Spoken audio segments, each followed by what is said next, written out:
Você foi achado ou continua perdido? Evangelho de Lucas. Comentário de Mari Persona.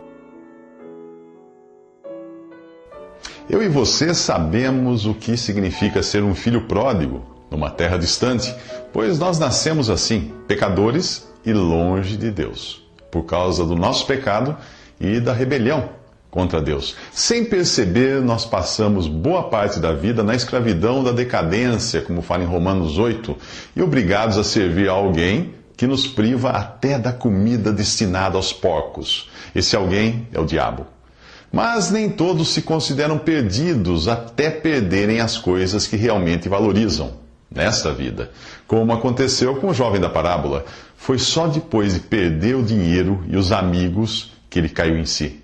Alguns, porém, nem perdendo tudo, se reconhecem perdidos, ou adotam uma postura de um otimismo cego, acreditando que tudo vai dar certo, ou se desesperam sem enxergar uma solução. O problema é que não consideram uma terceira opção: Deus.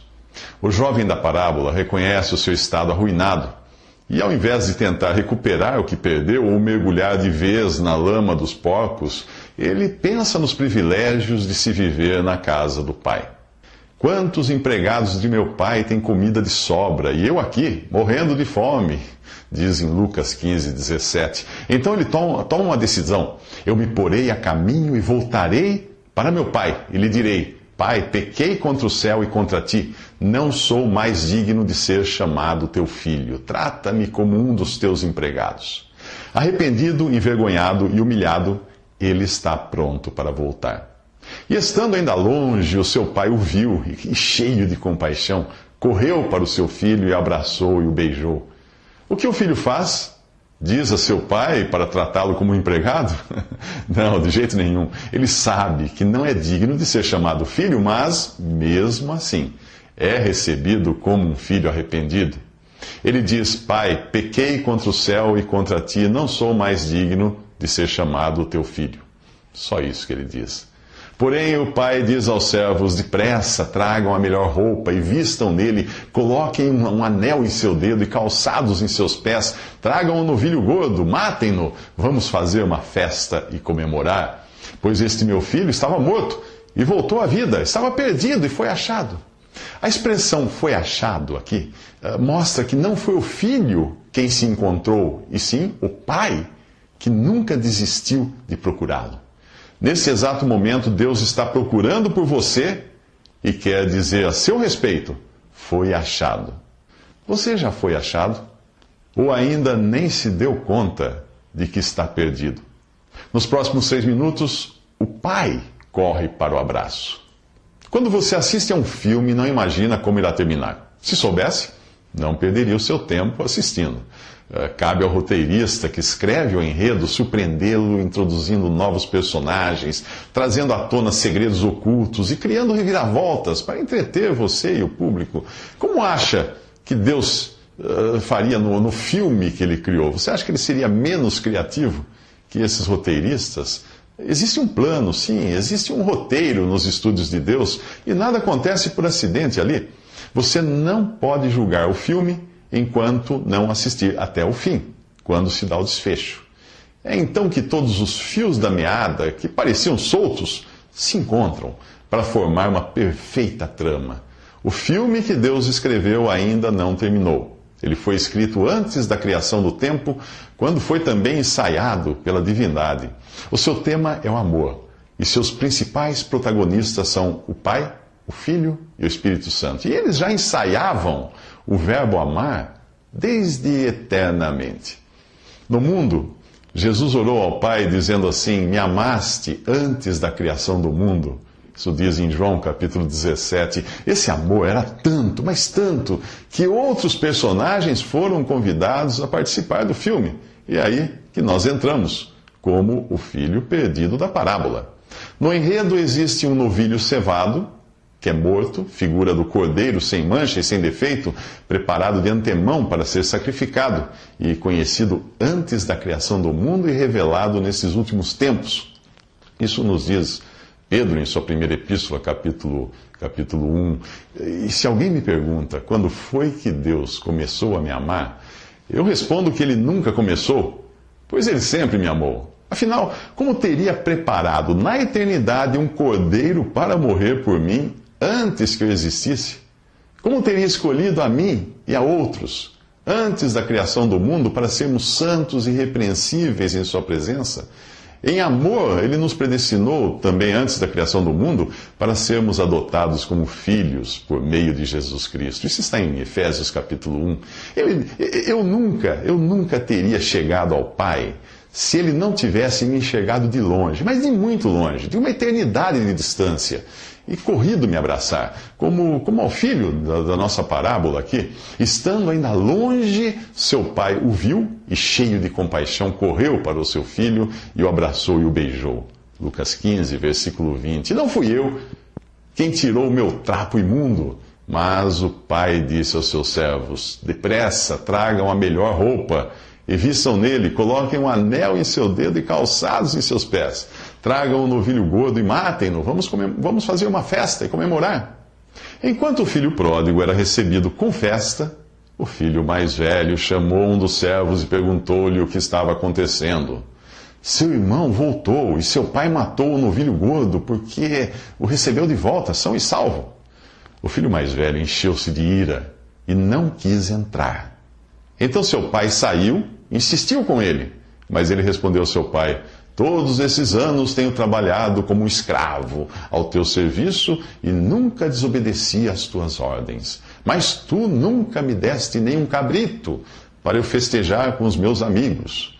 Mas quando volta para casa esse teu filho, que esbanjou os teus bens com as prostitutas, matas o novilho gordo para ele. Isso está em Lucas 15, 25 a 30. O filho mais velho não é diferente do filho pródigo. Um queria gastar a herança do pai com prostitutas, o outro com os amigos. E para eles o pai só servia para financiar a diversão. Porém, enquanto um entra na casa arrependido, o outro não entra. Ele se revolta por achar que merecia receber algo pelo tempo de serviço ao pai.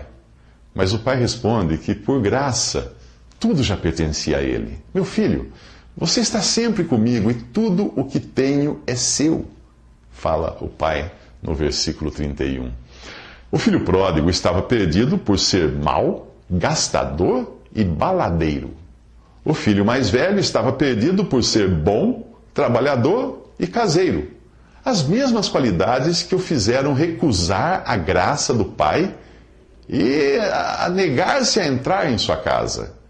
Alguém que confie em sua vida correta como meio de salvação não entende a magnitude do sacrifício de Cristo na cruz e não crê na eficácia de seu sangue derramado para nos purificar de nossos pecados.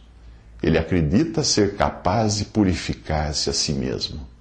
Eu nunca me esquecerei da visita que fiz com um irmão em Cristo, a uma tia dele, que estava numa cama há anos, vítima de uma doença deformante, muito dolorida. Assim que ele terminou de falar da graça de Deus e da salvação pela fé, a mulher se alterou. Extremamente irada, e aos berros ela contestava: quer dizer que todos esses anos na cama, todas as dores que passei, as orações que fiz, não contam nada para a minha salvação? Nós achamos melhor sair dali antes que ela se exaltasse ainda mais. E você? Reagiria da mesma maneira se soubesse que sua caridade, seu sofrimento, suas orações ou qualquer outra coisa não contam pontos para o perdão de seus pecados e a salvação eterna? Será que você despreza as riquezas da bondade, tolerância e paciência de Deus, não reconhecendo que é a bondade de Deus que o leva ao arrependimento? Leia isso em Romanos 2, versículo 4.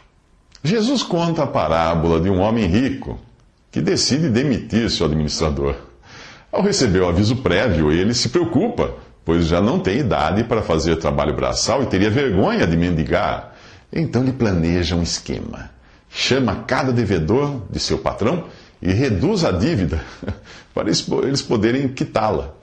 Ele perguntou ao primeiro: quanto você deve ao meu senhor? 100 potes de azeite, respondeu ele. O administrador lhe disse: toma a sua conta, sente-se depressa e escreve 50. A seguir perguntou ao segundo: e você, quanto deve? 100 tonéis de trigo. Ele lhe disse: tome a sua conta e escreva 80. Isso está em Lucas 16, de 5 a 7. Jesus diz que o homem rico elogiou o administrador desonesto. Não a sua desonestidade, mas a sua prudência. Você só entenderá a parábola se ler a conclusão dela, pois os filhos deste mundo são mais astutos no trato entre si do que os filhos da luz. Isso está em Lucas 16, 16. Por que Jesus diz que os filhos deste mundo, isto é, os incrédulos, são mais espertos do que os filhos da luz, ou os crentes? Porque aproveitam o tempo presente para garantir amigos no futuro, como fez esse administrador. A lição aqui não é ser desonesto, mas ser prudente e investir no futuro. Por isso Jesus diz: usem a riqueza deste mundo ímpio, ou riquezas da injustiça, para ganhar amigos, de forma que, quando ela acabar, estes os recebam nas moradas eternas. Lucas 16, 9. A riqueza deste mundo ímpio, é o dinheiro. O cristão deve ser sábio, investindo nas coisas que permanecem. O administrador desonesto negociou com dinheiro que não era dele para garantir resultados futuros, os amigos. Os cristãos também negociam com riqueza que não é deles, mas de Deus, para ganhar amigos, de forma que, quando ela acabar, estes os recebam nas moradas eternas. A pergunta é: quantos amigos eu e você iremos encontrar na glória? Quantos nós ajudamos a terem suas dívidas perdoadas por Deus para garantirem seu lugar nas moradas eternas? E quanto das riquezas da injustiça, isto é, do dinheiro que Deus nos dá, nós investimos nesse trabalho de ganhar amigos? O nosso tempo aqui na Terra é breve, mas os recursos que Deus nos dá para fazer a sua obra são infinitos. A questão é saber se somos confiáveis para administrar esses recursos, ao contrário de muitos que passaram por aqui e falharam. Como? Nós veremos isso nos próximos 3 minutos.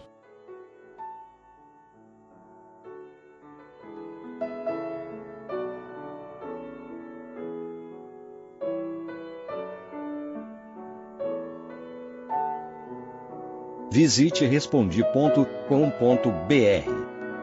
Visite também 3minutos.net.